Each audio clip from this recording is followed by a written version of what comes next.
Bonjour à tous, on se retrouve aujourd'hui afin de déterminer graphiquement des images et des antécédents.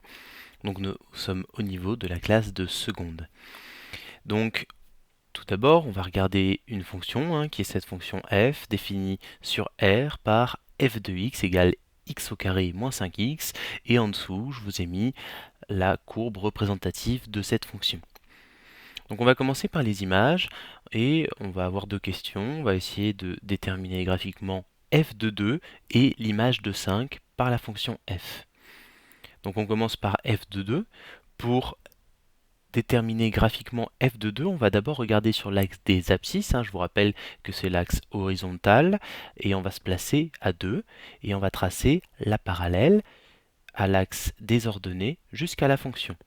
Une fois qu'on arrive à la fonction, on trace la parallèle à l'axe des abscisses pour déterminer l'image qu'on trouvera sur l'axe des ordonnées. Et donc on voit bien que l'image de 2, c'est moins 6. On peut donc déterminer que f de 2 égale moins 6. Maintenant, pour déterminer l'image de la fonction, l'image de 5 par la fonction f, alors c'est la même chose que la question juste avant, ça va être f de 5. Donc pour déterminer f de 5, encore une fois, on fait la même chose, on regarde sur l'axe des abscisses et on va se placer à 5. Donc on arrive à ce point-là. Là, on n'a rien à tracer parce qu'elle coupe l'axe des abscisses. Donc du coup, sur l'axe des ordonnées, si on regarde l'image que ça va nous donner, on va avoir 0. Et donc du coup, f de 5 va être égal à 0.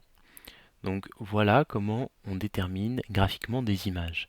Maintenant, pour déterminer graphiquement des antécédents, voici ce qu'il va falloir faire. Donc on va chercher sur cette même fonction à déterminer le ou les antécédents de moins 4 par la fonction f et le ou les antécédents de moins 7 par la fonction f.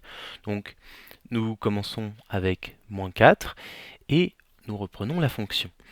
Donc cette fois-ci, à la différence des images, il va falloir d'abord regarder l'axe des ordonnées et déterminer moins 4. Quand on cherche le ou les antécédents de moins 4, c'est-à-dire qu'on connaît déjà l'image, on sait que l'image c'est moins 4, mais on ne sait pas quel nombre a pour image moins 4. Donc on regarde sur l'axe des ordonnées moins 4 et on va tracer la droite à moins 4 sur l'axe des ordonnées. Et donc du coup, on voit que la droite que je viens de tracer, elle coupe ma fonction en deux points. Elle va la couper d'abord au point 1 sur l'axe des abscisses et au point 4 sur l'axe des abscisses toujours. Donc, qu'est-ce qu'on peut dire? On peut dire que moins 4 possède deux antécédents par la fonction f, 1 et 4. De la même manière, on va essayer de déterminer le ou les antécédents de moins 7 par notre fonction. Donc on reprend notre fonction et on fait la même chose. On va tracer la droite à moins 7, et là, on remarque que notre droite ne coupe pas la fonction. Alors qu'est-ce que ça veut dire? Ça veut dire tout simplement que moins 7 ne possède aucun antécédent par la fonction f.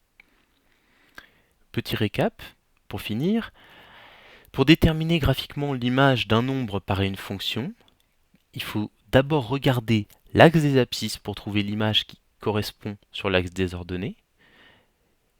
Et pour déterminer graphiquement le ou les antécédents d'un nombre par une fonction, il faut d'abord regarder l'axe des ordonnées afin de repérer le ou les antécédents sur l'axe des abscisses.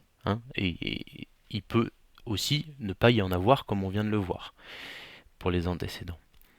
Voilà, cette vidéo est terminée, j'espère que vous avez bien compris et on se retrouve très vite pour un nouveau point méthode. À bientôt!